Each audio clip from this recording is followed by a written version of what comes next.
할렐루야. 하나님의 은혜가 우리 사랑하는 백성들에게 영원히 함께하기를 주의 이름으로 간절히 축원합니다. 인간이 가진 욕심은 끝이 없죠. 욕심은 죄를 낳고 죄는 죽음을 낳는 것, 그것이 욕심이 가진 문제입니다. 그래서 우리는 끊임없이 욕심을 버려야 합니다. 최근 제가 아주 재밌는 영상을 봤는데요, 이 절에 사는 개라는 영상을 본 적이 있습니다. 그러니까 우리 어떤 취재진이 취재를 했는데요, 이 절에 사는 개는 스님이 볼 때, 사람들이 볼 때 초식 동물 같은 개로 인식하고 있었습니다. 이 절에 사니까 이 개가 좋아하는 이 고기는 맛보지도 못하고 이 스님이 주는 것을 먹고 자란다, 이렇게 사람들이 생각을 한 거죠. 근데 사람들이 그래서 이 개에게 원래 줘야 될 것은 이 고기를 줘야 되잖아요. 고기를 좋아하는데 이 고기를 주지 않고 사람들이 감자를 주고 과일을 주는 거예요. 그리고 또 이 스님이 밥을 이제 줘야 되는데 고기를 안 섞고 이제 감자를 주고 과일을 주는 거예요. 그러니까 여러분, 사람들은 이 개가 이제 불교식으로 생각하면은 이 개가 전생의 스님이었나 보다, 이런 생각을 한 것 같습니다. 그러니까 이런 것을 먹지도 않으면서 이 절에서 개로 살고 있지, 이런 생각을 하게 된 거죠. 근데 이 취재진이 아주 놀라운 사실 한 가지를 발견했습니다. 이 절에 사는 개를 이렇게 너무 신기하니까 이 개는 고기도 먹지 않는 개인가 보다 해서 취재를 했어요.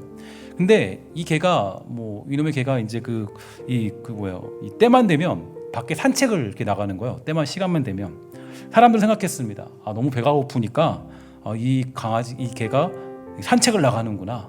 근데 그래서 취재진이 막 쫓아갔습니다. 쫓아갔는데 산책을 나가도 너무 많이 나가는 거예요. 나가는데 한 5km, 7km를 막 걸어 나가는 거죠. 나가면서 근데 가는 곳이 어디나 보니까 이 개가 도심을 향해서 산책을 가는 겁니다. 그리고 딱 머무른 곳이 어디냐면 순댓국집 앞이었습니다. 그래서 이 개가 순댓국집 앞에 딱 서게 되니까 아주머니가 아주 맛있는 순댓국을 2그릇을 전달을 해주는 거예요. 그리고 이 개는 순댓국을 아주 남김없이, 아주 그냥 한 톨도 남김없이 다 먹었습니다. 지나가다가 이 개가 다시 돌아가는 거예요. 돌아가는데 지나가다가 그냥 가지 않아요. 지나가다가 또 시장통을 막 돌아다닙니다. 돌아다니면 시장에서 유명하다 그래요. 유명한 시장 사람들 얘기하는 거죠. 이 개는 고기를 안 주면 안 먹어요, 이렇게 얘기를 하는 거예요. 고기를 주지 않으면 다른 걸 줘도 절대 먹지 않는다 그럽니다. 그러니까 여러분, 이 개가 그냥 겉으로 봤을 때는 욕심 없는 것 같이 절에서 사람들은 생각했어요. 야, 이 개가 무상무념으로 사는 개인가 보다, 스님인가 보다, 이런 생각을 했는데 시장에 가서 먹을 것 다 먹고 다시 산속에 있는 절로 돌아오는 것을 반복하면서 굉장히 참 재밌는 그런 영상을 보게 되었습니다. 그래서 이 개를 보면서 느낀 것이 있어요. 사람도 마찬가지 아니겠습니까? 욕심이라는 건 끝이 없죠. 절에 들어간다고 욕심이 안 생긴다, 말이 안 되는 얘기입니다. 욕심은 버려도 끝이 없이 생겨나는 게 우리들의 모습들이죠. 출애굽했을 때 이스라엘 백성들은 욕심 때문에 무너졌습니다. 그 욕심의 시작이 뭔지 아세요? 바로 우리가 아까 9시 예배 때 살펴본 것처럼 음식 때문이었습니다. 민수기에서는 이 장면이 결국 출애굽 1세대가 이 가나안 땅에 들어가지 못하는 이유에 대해서 이 복선으로 사용되는데, 그들의 원망은 애굽 땅에서는 참외도 먹을 수 있었고 부추도 먹을 수 있었고 마늘도 먹을 수 있었는데, 근데 광야에서는 맨날 먹는 게 기름에 볶은 것 같은 만나밖에 없으니까 거기서부터 불평과 불만이 시작된 것으로 이 복선을 깔고 시작합니다. 그리고 결국 음식을 탐했던 욕심으로 인해서 이스라엘 백성들은 욕심이 죄를 낳고 이 죄가 죽음을 낳는 원리에 따라 이 광야에 들어가지 못하는 일이 벌어지고 만 거죠. 이렇게 욕심이라는 것은 무섭습니다. 오늘 여러분과 저는 어떻습니까? 이 욕심을 버리기 위한 싸움을 과연 버리고 하고 살며 있습니까? 이 욕심은 육체의 소욕이기 때문에 우리는 성령의 능력으로 이 소욕을 죽이는 훈련들이 필요할 텐데요. 골로새서 3장 5절과 8절에 보면 다음과 같이 얘기합니다. 그러므로 땅에 있는 지체를 죽이라. 곧 음란과 부정과 사욕과 악한 정욕과 탐심이니 탐심은 우상 숭배니라. 이것들로 말미암아 하나님의 진노가 임하느니라. 너희도 전에 그 가운데 살 때에는 그 가운데서 행하였으나 이제는 너희가 이 모든 것을 벗어버리라. 곧 분함과 노여움과 악의와 비방과 너희 입에 부끄러운 말이라. 아멘. 욕심은 결국 우리를 망치고 우리를 무너뜨린다라는 것을 알 수가 있는 그런 성경 구절이죠. 그래서 우리는 새로운 사람이 되었다라는 것을 언제나 기억할 필요가 있습니다. 그리고 새로운 삶을 살기 위해서 모든 힘을 기울여야만 하는 것이죠. 골로새 3장 10절 우리 한번 함께 읽도록 하겠습니다. 시작. 새 사람을 입었으니 이는 자기를 창조하신 이의 형상을 따라 지식에까지 새롭게 하심을 입은 자니라. 아멘. 저와 여러분들은 이 새로운 사람이 되었음을 여러분 잊지 마시기를 주의 이름으로 간절히 부탁을 드리겠습니다. 우리는 이미 새로운 사람이 되었기 때문에 우리의 삶의 내용이 이게 바뀌어야 되죠. 그러니까 예수 그리스도로 말미암아 새롭게 되었음에도 불구하고 아직도 욕심의 법을 따라 살아간다면 그것은 우리가 어쩌면 잘못된 길로 향하는 것과 똑같습니다. 예수 그리스도의 법을 따라서 새로운 지식을 향해 가는 것, 이게 바로 우리가 예수 그리스도로 말미암아 새롭게 되었다는 것을 의미해주는 내용이죠. 그럼 지식과 지혜라고 하면 구체적인 내용이 어떤 걸까요? 여러 성경 구절을 살펴볼 수 있겠지만 이 단언컨대 이 잠언서야말로 우리가 이 새로운 지식을 가진 자로서, 즉 예수 그리스도로 말미암아 새 사람을 입었기 때문에 이제 내가 어떻게 살아야 될까, 여기에 대한 행동 지침으로서 아주 정확하고 구체적으로 우리에게 구약적인 표현으로 나타나고 있는 게 잠언서입니다. 나아가서 이 잠언서의 내용은 훗날에 이제 예수 그리스도로 이렇게 나타나게 되고 예수 그리스도의 본을 따라 나타나는 것, 그게 바로 이 잠언서의 내용이죠. 그러니까 신약에서 말하는 잠언은 사실은 예수 그리스도를 따라가면 그만이고, 또 이 구약에서 나타난 이 구약적인 어떤 구체적인 내용은 바로 이 잠언서라고 이야기할 수가 있습니다. 이제 그 중에서 오늘 우리가 보는 본문은 이 부모의 훈계 또 순종의 겉면에 해당하는 부분인데요. 먼저 8절과 9절을 보면 이 훈계가 이 부모가 아들에게 주는 형태로 나타나고 있고, 또한 다음으로 다시 악인들의 유혹에 전형을 요약하면서 그것을 거부할 것을 권면하는 내용, 그리고 악인들의 비참한 결말을 소개하고 있습니다. 그리고 그 유혹을 거부하기를 재차 권면하는 내용이 오늘 본문 가운데 등장하고 있죠. 사실 부모의 가장 큰 책임, 이 책임은 바로 이러한 일들이 이루어지기를 원하는 마음을 가져야 되는 겁니다. 그러니까 무엇보다 자녀에게 가져야 될 욕심이 있다. 그 욕심은 그의 삶 속에서 잠언 1장 7절의 내용이 이루어지기를 가져야 될 마음일 것입니다. 우리 한번 그렇게 소망하는 마음으로 함께 읽어보도록 하겠습니다. 1장 7절을 함께 읽습니다. 시작. 여호와를 경외하는 것이 지식의 근본이거늘 미련한 자는 지혜와 훈계를 멸시하느니라. 아멘. 우리의 욕심은 무엇보다 우리 자녀들이 여호와를 경외하는 것에 두어야 됩니다. 이것이 이 신앙을 가진 부모로서의 책임이자 의무가 되죠. 하지만 이 자녀를 향한 부모의 기대와 바람, 그 욕심은 잘못된 방향으로 흐를 때가 많이 있게 됩니다. 다른 아이들과 비교할 때도 많이 있게 되죠. 또 지칠 줄 모르는 잔소리를 퍼부을 때도 많이 있게 됩니다. 자기 욕심을 채우기 위해서 이 비교와 비난을 일삼고 이 책망을 서슴지 않았을 때도 많이 있었던 것 같아요. 분명히 부모는 자녀가 이 큰 비전을 가질 수 있도록 어떤 그렇게 살아가도록 만들도록 해야 될 책임과 의무가 있는 거지만, 그래서 그 비전을 이루도록 여러 방법을 간구하고 도와줘야 하는 건 맞습니다. 하지만 우리는 다음의 내용을 좀 주의해서 들어봐야 돼요. 한 책에서 본 건데 이렇게 얘기합니다. 부모는 자녀의 비전을 위해 기도한다고 하면서 자기 욕심에 이끌려 기도하지 않도록 조심해야 한다. 비전이라는 허울 좋은 겉포장 속에는 세속적이고 야망에 이글거리는 부모의 욕심이 도사리고 있는 기도로 전락할 위험이 있다. 이렇게 얘기했습니다. 제가 이 글을 보면서 참 많은 도전을 받았어요. 그러니까 우리도 때로는 하나님의 이름이라고 얘기하지만 나의 욕심을 투영시켜서 이 아이들이나 또 나의 자녀들에게 이런 일이 생겼으면 좋겠다라고 기도할 때도 많이 있다라는 겁니다. 부모는 자녀가 하나님이 주시는 비전을 발견하도록 기도해야 되고, 자녀를 향한 하나님의 계획을 찾을 수 있도록 기도해야지 내 끊임없는 욕심을 두고 기도해서는 안 된다라는 겁니다. 그럼 외국 사람을 예로 들어서 좀 제가 아쉽지만 이 톨스토이는 링컨 대통령에 대해서 이렇게 말해 주었습니다. 진정한 거인은 링컨 한 사람밖에 없습니다. 왜냐하면 그는 자기를 미워하고 죽이려던 원수들까지도 용서하고 형제처럼 대하며 사랑의 손을 내밀었기 때문입니다. 링컨은 마치 예수 그리스도의 축소판이라고 할 수 있습니다. 그의 미소는 따사로운 햇살같이 빛났으며 그의 행동은 바위처럼 단단했고 그의 인품은 친절과 관용으로 넘쳤습니다. 우리 모두는 링컨을 인류 역사상 가장 위대한 성자로 영원히 기억할 것입니다. 이렇게 되어 있는데요. 이런 일이 왜 생겼느냐 보니까 어떤 책을 보면서 이 링컨에 대해서 이렇게 표현했더라고요. 하나님은 링컨에게 위대한 사람이 될 만한 조건은 한 가지도 주지 않았습니다. 다만 그에게 위대한 신앙의 어머니만을 주셨을 뿐입니다. 이렇게 이야기합니다. 그러니까 이게 되게 참 우리에게 놀라운 도전이죠. 또 링컨도 말해요. 나는 어머니의 기도를 기억합니다. 그 기도는 언제나 나를 따라다녔고 평생 나에게 떨어지지 않았습니다. 이렇게 얘기하더라고요. 그는 대단한 존재가 아니었다라는 거죠. 다만 뭐가 있었어요? 기도하는 어머니, 그리고 어머니가 준 성경책이 그를 위대한 영적인 거인으로 만들었다. 이렇게 모든 역사는 평가해주고 있다라는 거예요. 잘 아는 것처럼 링컨의 어머니 낸시는 그 아들이 세상에 태어나자마자 성경을 읽어주고 그를 위해 기도했다라고 이야기합니다. 그러다가 그가 9살이 되었을 때 풍토병으로 세상을 떠나는데 그때 어머니는 아들에게 이런 유언을 남기죠. 여러분 혹시 이 유언을 우리가 가슴속에 품고 자녀에게 좀 해주기를 소망합니다. 한번 다 같이 읽도록 하겠습니다. 시작. 부자나 위인이 되기보다는 성경을 읽는 것을 즐기는 사람이 되거라. 아멘. 여러분 이게 되게 참 저는 아멘할 수밖에 없는 것 같아요. 너무 참 이게 멋진 말이죠. 그러니까 자녀에게 다 남겨줄 수 있어요. 이것저것 줄 수 있고 줄 수 있는데 야, 너 부자나 위인 되기보다는 그런 거 하기보다는 너 성경을 읽는 것을 즐기는 사람이 되라. 너무 멋진 말 아니에요?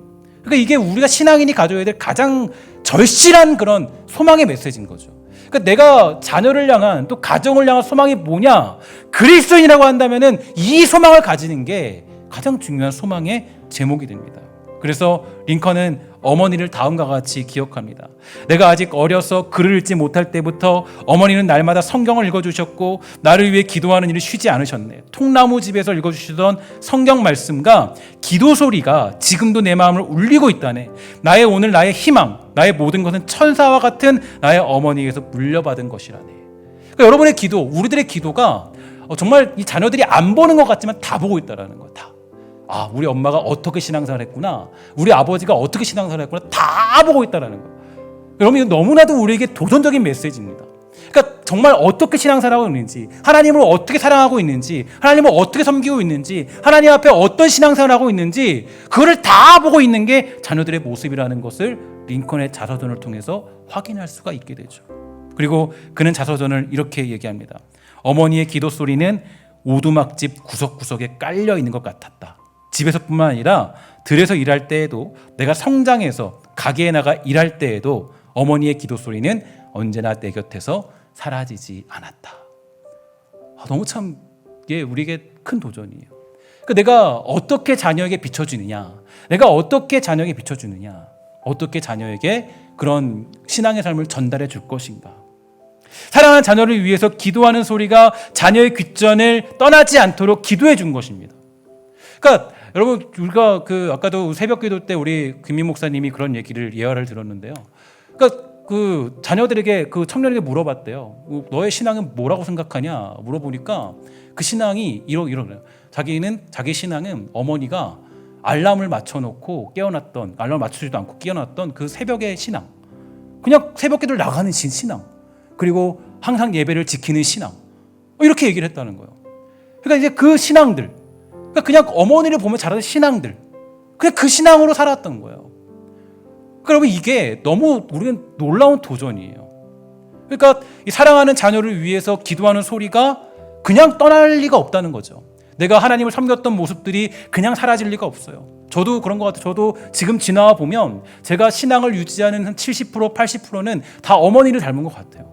어머니가 어떻게 신앙생활했는지, 어머니가 어떻게 했는지.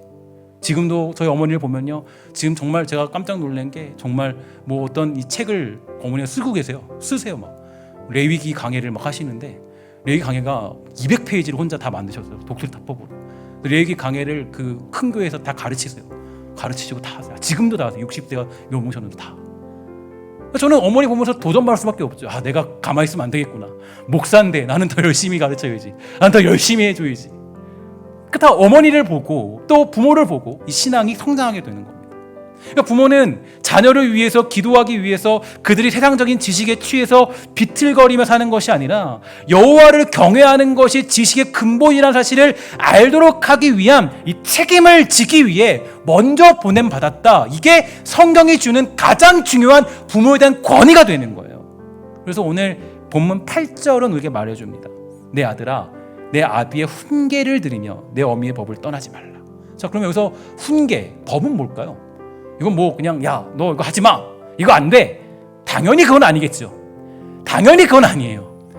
그런 거를 성경이 얘기할 시간도 없고, 성경은 그런 걸 말할 그런 어떤 내용도 아니에요.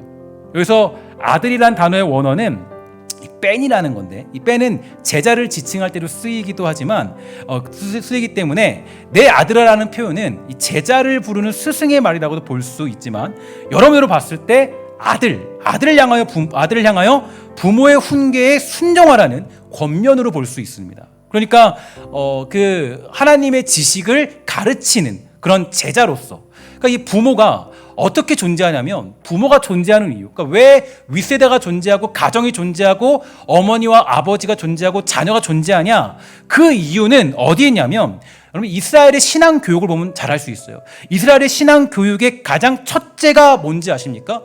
바로 가정이에요. 가정. 그러니까 그 말씀이 전달되는 가장 최소한의 도구가 무엇이냐면 가정이기 때문입니다. 그리고 가정 안에서 부모는 가르치는 자로서, 아들은 배우는 자로서 규정되어 있어요. 그러니까 스승과 제자로서의 역할이죠. 그러니까 아버지와 어머니는 신앙의 뭐예요?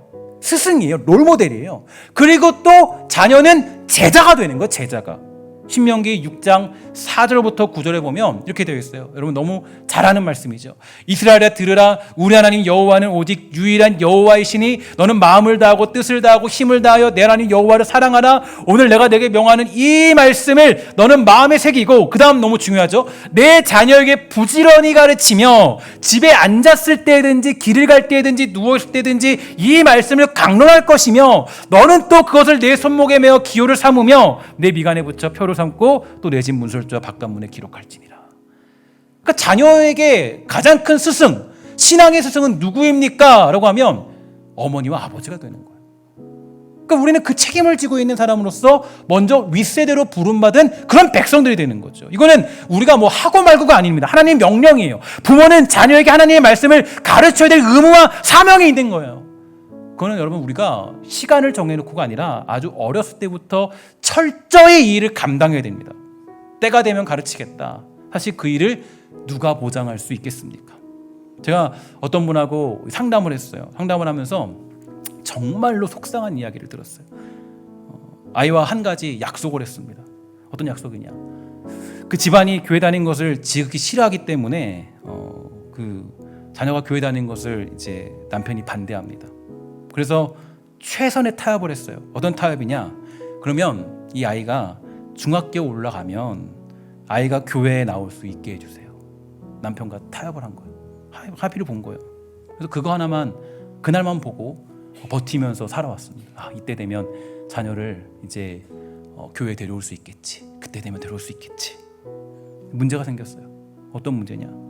중학교에 올라가고 이제 머리가 좀 이렇게 커지게 되니까 아이가 이렇게 얘기하는 거예요. 난 하나님 안 계신 것 같아.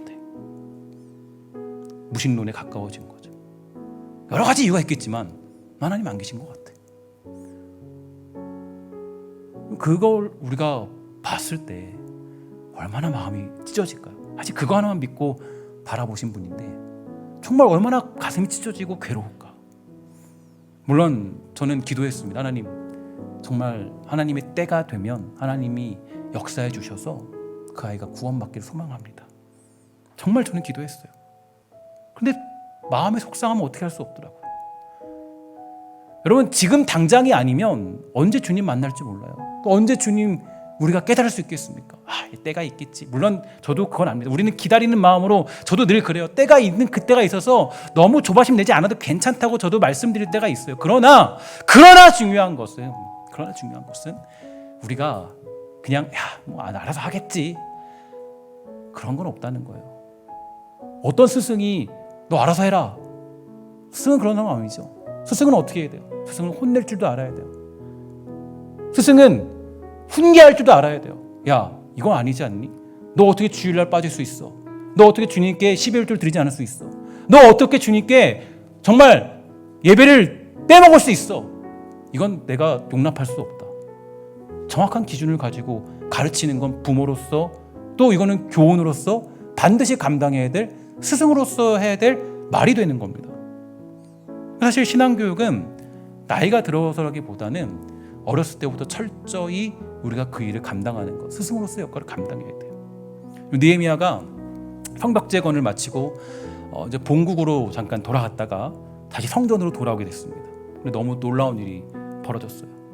아이들을 유심히 보니까 글쎄 이 다음 세대가요, 히브리 말을 하지 않고 외국말을 하는 겁니다. 느헤미야 13장에 나오거든요. 되게 재밌어요. 그 내용 한번 보시면 너무 재밌어요. 느헤미야 보면요, 그게 쭉 이렇게 보면 너무 이렇게 막 승승장구하다가 느헤미야가 잠깐 본국에 갔다 와요. 근데 모든 게 다 틀어져, 다 망해버려요. 다시. 너무너무 재밌어요. 나중에 한번 보세요. 되게 재밌어요. 보면 너무 재밌는 게, 근데 그때 이 사람, 이 자녀들이요, 너무 히브리 말을 하지 않고 다른 나라 말을 하고 있는 거예요. 아이들이. 조기 유학 갔다 왔나? 뭐 그런 건 아니겠죠, 그죠? 조기 유학 아니죠. 이유가 있습니다. 왜냐면 아까 신명기에서 봤죠. 그럼 원래 뭐예요? 원래 이스라엘 백성에게 준 사명이 있었습니다. 그 사명은 어렸을 때부터 하나님 말씀을 부지런히 가르쳐라. 이게 명령이에요. 명령이죠.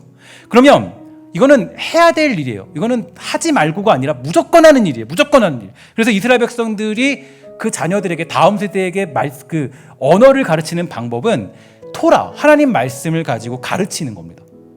그러니까 이들이 원래 그 장성하게 되면, 뭐 우리 나이로 중학교쯤 되면 모든 언어를 다 뗀과 동시에 토라를 다 외우는 거예요. 토라를 다 외우도록 돼 있어요. 근데 이들이 지금 언어를, 히브리 말을 쓰고 있지 않고 외국말을 하고 있다는 건 어떤 의미입니까? 뭘 했다는 거예요? 토라를 안 가르친 거예요. 하나님 말씀을 안 가르친 거예요. 그러니까 그 느헤미야가 화가 끝까지 나요. 그래서 어떻게 해요? 이 모든 그 사람들들, 순장들을 다 불러요. 다 불러가지고 머리털을 다 뽑고 난리를 칩니다. 야, 너네 이렇게 지금 가정교육을 하고 있냐? 너네들이 준 책임이 뭔데? 말이 된다고 생각하냐? 느헤미야가 난리가 나요, 난리가.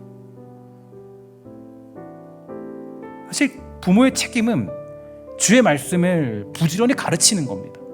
어떻게 하면 자녀에게 말씀을 주입시키고 그를 중심으로 살게 할까? 이게 우리가 가져야 될 가장 큰 고민이 되는 거죠.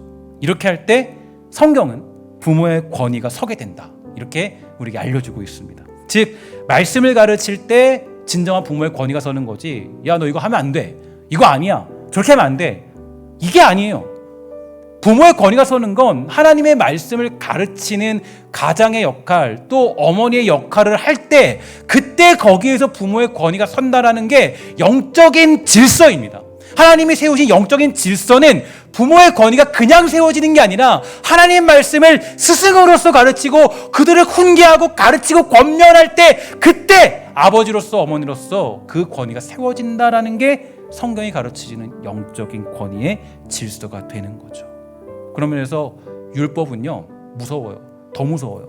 율법은 부모의 가르침을 거역하는 자녀를 공개적인 재판 과정 후에 형벌에 처하라, 이렇게 얘기합니다. 무섭죠. 그러니까 단순히 부모가 뭘 요구했는데, 야, 너 이거 해, 뭐 공부해라, 공부 안 했는데 공개 채용 뭐 하지 않겠죠. 이 공개적인 형벌에 처하는 건 어떤 거예요? 너가 하나님 말씀을 듣지 않기 때문에. 그래서 나중에는 그 모든 책임을, 자녀의 모든 책임을 부모가 지게 돼 있습니다. 그리고 부모가 때로는 사형당하는 율법까지 거기에 포함되어 있어요. 성경에서 부모의 권위가 그토록 강조되는 이유는 부모야말로 하나님의 모형이 되고, 달리 말하면 부모의 교훈은 결국 하나님의 권위와 말씀을 대리하는 자리이기 때문입니다. 그래서 이스라엘의 부모들은 공적 장소에서 들은 하나님의 말씀을 가정으로 가지고 가서 그 자녀들에게 다시 교훈했고, 그러니까 다시 교훈하죠. 내가 들은 거, 공적으로 들었던 말씀, 예를 들어서 이렇게 지금 예배 가운데 들은 말씀을 그냥 여기서 멈추지 않고 가지고 가서 자녀에게 다시 가르치고 양육해. 이거는 개혁주의적인 성경 그런 가정교육 방식도 똑같은 것을 지향하고 있습니다. 그러니까 이 방식은 너무 중요해요. 그러니까 공적 장소에 들은 하나님의 말씀을 가정으로 가지고 가서 그 자녀들에게 다시 교훈했고, 자녀들은 그 부모에게 묻고 배우는 게 자연스러운 게 이스라엘 가정의 특징이고, 사실 개혁주의를 추구하는 그 장로교도 이게 가장 자연스러운 가정교육 방법이 되는 겁니다. 그래서 제가 여러분들에게 제시하는 방법이 있죠. 원포인트 통합교육을 진행하고 있는데요. 이 전 세대가 함께 한 말씀으로 묶이게 되면 서로 배우고 묻는 것이 자연스럽습니다. 그러니까 할 수 있으면 여러분만 교회 나오는 게 아니라 여러분 자녀들 모두 전 세대가 함께 신성교회에 나와서 말씀을 들으면 함께 그 말씀을 공유할 수 있게 되는 거예요. 그런데 말해 보세요. 서로 다른 말씀 안에 있으면 서로 대화하기가 무척 어렵습니다. 그래서 어린아이가 묻는 것을 대답해 줄 수 있는 부모, 그것이 제가 이 원포인트 통합교육을 통해서 이루고자 하는 교회의 이상향이에요. 주일이 되면 저도 두 가지 본문을 가지고 말씀을 선포하는데요. 비전에 관한 이야기를 9시 예배 때 요즘에 전하고 있고요. 그리고 이제 여러분들과 함께 이 말씀 묵상을 가지고 함께 말씀을 나누고 있습니다. 그러니까 오늘은 잠언서 말씀이 말씀 본문이에요. 그래서 이 말씀을 가지고 나누고 있는데 이 본문을 가지고 제가 설교를 하는데요. 제 아내도 유아부 친구들과 부모님들에게 설교를 합니다. 아무래도 제가 하는 그 설교의 대상은 어른들에 가깝기 때문에 조금 단어나 내용이 어려울 수 있지만 제 아내는 유아부에게 설교를 하기 때문에요. 가장 쉬운 말로, 가장 쉬운 단어로 또 한 번의 이해를 거쳐서 설교를 진행해야 돼요. 그래서 이 설교를 준비할 때면 제 아내가 항상 저에게 묻습니다. 목사님, 오늘 설교는 어떻게 하면 돼요? 라고 꼭 물어요. 그리고 오늘도 지금 아까도 목양실에서 목사님 이거 어떻게 해석해야 돼요? 라고 물어보고 그 다음에 내려가서 유아부 설교를 진행을 해요. 그러니까 제가 좀 설명해 주면 조금 이해가 더 깊어지는 거죠. 그리고 또 예배를 드리면서 제 아내가 또 깨닫는 게 있더라고요. 깨닫고 깨달은 걸 가지고 유아부 가서 또 말씀을 전하게 되더라고요. 저는 그래서 무엇보다 우리 교회가 이 한 말씀으로 전 세대가 묶이는 게 하나님의 명령이고 우리가 취해야 될 가장 중요한 이상향이라고 생각합니다. 이건 제가 가진 꿈이나 어떤 비전이나 교회를 성장시키는 그런 어떤 도구가 아니라 성경이 말하는 명령이고 하나님이 주신 명령이기 때문에 우리는 이 일을 감당해야 되는 겁니다. 그래서 부모님들은 오늘 예배를 드리면서 설교를 들으면서 집중하셔야 돼요. 그래서 정말 그 말씀을 가지고 한 주 동안 이 아이들과 씨름하며 살아가는 것, 이게 바로 부모님들이 해야 될 일입니다. 그리고 나오지 않은 자녀들이 있다면, 나 혼자 나와 있다면 꼭 교회에 함께 나와서 예배하는 가족 공동체 구성원이 되도록 힘을 써야 되는 거예요. 그러면 성경이 말하는 주의 말씀을 더욱 가까이 함으로 누리는 기쁨이 회복될 뿐 아니라 부모의 권위가 세워지고 자녀를 바르게 훈계할 수 있는 지혜가 생기게 되는 것입니다. 클린턴 가드너라는 사회학자는 모든 것을 다 잃어도 가정이 있으면 아직 다 잃은 것이 아니지만 모든 것을 다 가져도 가정을 잃으면 모든 것을 다 잃는 것이다, 이렇게 얘기해 줬습니다. 그만큼 가정의 회복은 중요합니다. 특히 요즘 이 시대는 권위가 사라진 그런 시대를 살고 있지 않겠습니까? 정말 이 시대는 탈권위 시대가 요즘 시대의 모습이에요. 하지만 성경은요, 분명히 말해주고 있는 게 있어요. 뭡니까? 분명히 권위를 인정하고 있고 특히 부모의 권위는 압도적으로 인정하고 주고 있습니다. 그리고 이 부모의 권위를 세워주는 유일한 도구가 뭐냐라고 했을 때 그건 바로 주의 말씀이에요. 주의 말씀을 자녀들에게 가르치고 양육할 때, 그들에게 신앙의 모범이 될 때, 그때 그 권위가 부모에게 주어진다라고 성경은 우리에게 알려주고 있는 것입니다. 저도 마찬가지겠죠. 저도 이 교회에서 권위가 생기고 권위가 있는 이유는 어디 있습니까? 여러분들이 저를 권위자로 인정해주는 이유가 어디 있을까요? 때로는 나이도 어린 제가 여러분들에게 훈계할 수 있는 이유는 어디 있겠습니까? 어저께 제가 주례를 했는데 신랑 신부와 나이 차가 많지 않아요. 한 2살, 1살 그렇게 차이 안 나요. 제가 근데 주례를 했어요.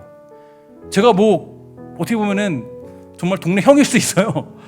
근데 제가 어떻게 말씀을 전할 수 있겠어요? 너무 제가 사실은 조금 어떻게 할까 고민 들었는데 하나님이 마음 주셨어요. 야, 너는 말씀이 있지 않냐? 전 말씀의 권위를 여기 서는 거예요. 말씀이 있기 때문에 여러분들이 말씀을 가지고 훈계할 수 있고 가르칠 수 있게 되는 거예요. 여러분, 성경이 말하는 권위는 어디 있냐면 하나님 말씀을 전하기 때문에, 그 말씀을 가르치기 때문에, 그 말씀을 가지고 양육할 때 거기에 권위가 있다라고 가르칩니다. 그러면 교회가 권위가 있으려면 어떻게 해야 돼요? 교회가 하나님 말씀이 가득히 넘쳐야 할 때, 넘칠 때, 그때 바로 교회가 권위가 있는 것입니다. 가정도 마찬가지입니다. 우리가 다른 욕심을 내고 다른 마음을 품으면 자녀는 그 권위에 반항하게 되어 있습니다. 비교하고 비난하고 세상적인 욕심으로 자녀를 채우고 가정을 만들어 가는데 하나님이 그 가정에 권위를 세워주실 이유가 없어요. 그래서 무엇보다 가정이 회복하는 비결, 여러분 가정을 회복하고 싶습니까? 그러면 뭘 하시면 돼요? 하나님, 우리 가정 안에 하나님 말씀을 주세요. 하나님, 우리 가정 안에 말씀으로 세워지는 공동체가 되게 해주세요. 제가 말씀을 가르치는 그런 말씀의 권위자가 되게 해주세요. 끊임없이 주의 말씀을 가르치십시오. 그러면 거기에 하나님이 주시는 권위가 세워지게 되는 것입니다. 저는 축복하는 것은 여러분들 모두가 부모로서의 권위, 그 권위가 회복되기를 주의 이름으로 간절히 축원합니다. 정말 그래서 그때 우리가 하나님이 주시는 놀라운 축복의 통로가 될 수 있다라는 거예요. 18세기의 영적인 흐름을 주도한 한 사람이 있는데 바로 존 웨슬리입니다. 웨슬리의 어머니인 수산나는 이 탄광촌의 가난한 그 광부들을 돌보는 그런 목사의 아내였습니다. 그녀는 자녀를 좀 많이 낳는데 19명을 낳았다 그래요. 그 대단하죠. 그리고 13명을 키우게 됐습니다. 생활이 어려우니까 결국 자신이 직접 교사가 되어서요, 엄격한 가정교육, 종교육을 시켰는데 놀라운 건요, 이 자녀들과 뭘 했는지 아세요? 제가 너무 이렇게 참 도전됐는데 정말 이렇게 살려면 이거는 대단한 것 같아요. 저녁 6시에서 9시까지 가족 성결 기도회를 가졌다는 거예요. 3시간 동안에 그 모든 13명의 아이들과 그 어머니가 함께 가족 성결 기도회를 가졌다는 거예요. 최소한 10명 이상이 무조건 참여해야 되니까 이게 기도회로 모여도 괜찮을 것 같습니다. 어린 자녀가 걷기 시작할 때가 되면요, 매주 한 번씩 그들의 손을 잡고 감옥과 병원, 양로원을 신방했고 한 주에 한 끼 이상씩 금식하게 했고 어떤 일이 있어도 하루에 3번씩 소리내어 기도하게 했고 밤 9시가 되어 경건 기도가 끝나고 아이들이 잠자리에 들기 전에 어머니는 준엄한 목소리로 물었습니다. 이렇게 물었어요. 얘들아, 너희가 누구냐? 아이들이 대답합니다. 우리는 위대한 어린아이입니다. 어머니가 물어요. 또 누가 너희를 위대하다 했느냐? 대답합니다. 하나님께서 우리를 위대한 사람이라고 했습니다. 또 묻습니다. 너희들은 지금 무엇을 하고 있느냐? 또 대답해요. 우리는 지금 역사를 창조하고 있습니다. 한 번 더 물어요. 그 일은 누가 시켰느냐? 그러자 이 아이들이 뭐라 그러냐면 이렇게 얘기합니다. 우리를 위대하게 쓰시기를 원하는 하나님이 시켰습니다. 매일같이 잘 때마다 매일같이 이것을 교육받는 거예요. 매일같이. 그러면 이 아이들이 이걸 잊어버릴 리가 있겠어요? 그러니까 매일 잘 때마다 물어보고 또 물어보니까 이 아이들이 잊어버릴 리가 없는 거예요. 그러니까 제가 이 기독교 역사학을 배울 때 역사 교수님이 우리 안양대 신도원에서 이종종 교수님이라는 되게 대단한 교수님이 있습니다. 그 교수님이 기독교 교육에 대해서 말씀해 주시기를 기독교 역사 가운데 가장 위대한 교육이 하나 있다. 뭐냐면 주입식 교육이다. 이것만큼 좋은 게 없다는 거예요. 최고의 교육. 그래서 사실은 기독교 교육을 하려면 사실은 공산주의 교육으로 하는 게 맞다 라고 얘기해 주더라고요. 그냥 무조건 주입이래. 무조건 일단은 주입. 그게 최고라는 거예요. 신앙 앞에서는 애매한 모습이 없다라는 거예요. 그들이 헷갈리기 때문입니다. 그리스도인임을 명확히 해줘야 돼요. 주의를 생명처럼 지키고 기도를 생활해야 되고 주의 말씀을 묵상하고 나누는 일을 외면하지 말아야 됩니다. 여러분, 우리가 썬데이 크리스천처럼 살면요, 그걸 자녀들이 다 보는 거예요. 야, 우리 엄마 아빠는 썬데이 크리스천이지. 그러면 그냥 그대로 살아가는 거예요. 특히 어린 자녀를 두고 있는 신앙의 부모님들이 있다면 자녀를 데리고 기도하는 일에 도전해야 돼요. 예배하는 일에 한 걸음 더 전진해야 돼요. 그 작은 훈련들이 자녀의 신앙을 키우는 비결이 됩니다. 그게 우리가 주는 너무 중요한 메시지예요. 최근에 제가 교육부서에 대한 여러 고민이 생겼어요. 교육자들과 여러 가지 이야기를 나누는데, 코로나 이전에는 이제 우리가 따로 예배드리면서 수준별 교육을 하게 됐었죠. 근데 지금은 코로나 시대이고 또 정책이 언제 바뀔지 몰라서 지난 9월쯤에 시행했던 온가족 예배를 계속적으로 시행하고 있습니다. 온가족 예배를 시행했던 이유는 일단 이 코로나가 가장 큰 원인이었지만, 한 가지 제가 가지고 싶었던 목적, 이루고 싶었던 일은 분명해요. 그냥 제가 뭐 주먹구구식으로 온가족 예배를 하자, 함께 예배하자, 함께 우리 자녀들과 함께 예배하자 그랬던 게 아니에요. 제가 왜 그 예배를 그래도 코로나 시대 가운데라도 하자라고 했던 건 이유가 있습니다. 어떤 이유냐면 바로 자녀들과 함께 예배하는 자리를 지키는 부모의 모습을 본 그 자녀들은 아마 평생 동안 그 모습을 잊지 않을 거예요. 마스크 쓰고 울면서 기도하는 그 모습을 본 자녀들은 아마 평생 동안 그 자녀를, 그 부모를 잊지 않을 거예요. 코로나 시대에 그 위기를, 그 위험을 무릅쓰고 아이와 함께 엎드려 기도했던 그 모습을 본 자녀들은요, 아마 주님을 떠나는 일은 절대 없을 거예요. 우리 어머니의 신앙, 우리 아버지의 신앙.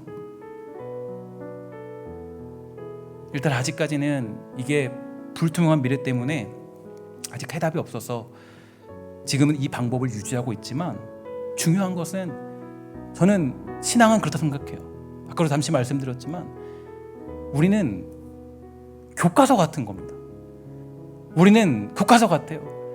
내가 주님만 사랑하면 우리 자녀도 주님만 사랑하는 거예요. 내가 정말 주님 앞에 엎드려서 장깨 부리지 않으면 주님 앞에 그 자녀들도 성실하게 살아가는 거예요. 내가 주님 앞에 교회를 목숨 다해 생명 다해 살아가는 걸 보여주면 그 자녀들도 교회를 향해 목숨 다해 생명 다해 사랑하는 거예요. 근데 제가 보니까 많은 다음 세대들이, 우리 교회뿐 아니라 많은 다음 세대들이 교회를 떠나가고 있어요. 왜 그럴까요? 이유가 있습니다. 집에 가면 교회가 어떻고 누가 어떻고 저게 문제고 저렇고 저렇고 다 듣고 있으니까 자녀들이 교회를 나오기 싫죠. 아무도 나오기 싫은 거예요. 우리는 책임을 져야 돼요. 하나님 앞에 내가 정말 책임을 지는 겁니다.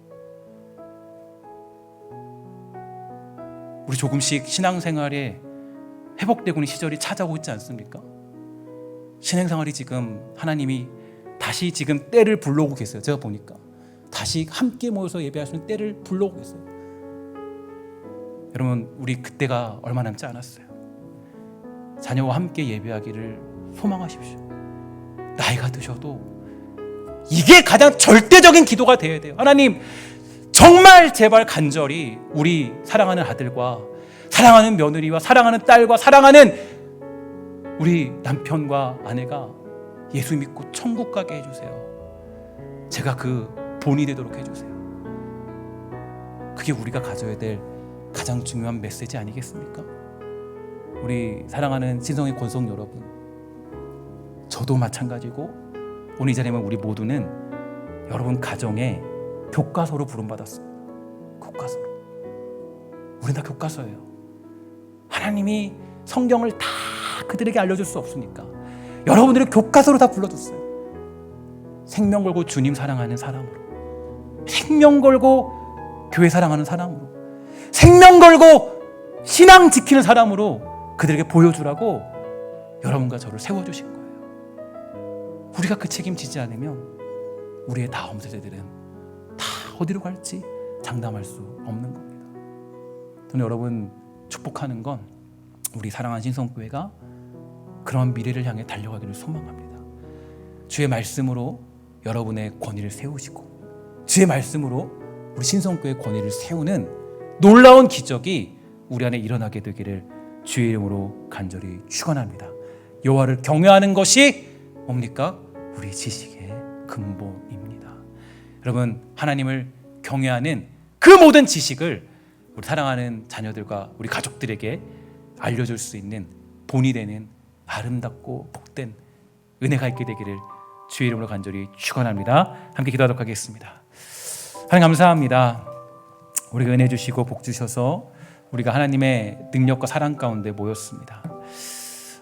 우리가 때로는 너무 부족하고, 하나님 이 앞에 있는 저도 너무나도 부족하고 연약하여서 때로는 하나님 앞에 불평도 하고 불만도 갖고 원망도 하는 악하고 더러운 모습이 있습니다. 우리를 용서해 주시고 내가 정말 주님 목숨 다해 사랑하고 교회를 생명 다해 사랑하는 이 모습을 정말 우리가 이 사랑하는 자녀들에게, 다음 세대에게 전할 수 있는 귀하고 아름다운 본이 되도록 허락하여 주시고, 우리 하나님 성도들을 지켜주셔서 다른 것들로 우리의 권위를 세우는 것이 아니라 주의 말씀을 가르치면서 정말 그 권위를 세울 수 있는 복된 은혜를 베풀어 주시옵소서. 모든 말씀 예수 그리스도의 이름으로 간절히 기도합니다. 아멘.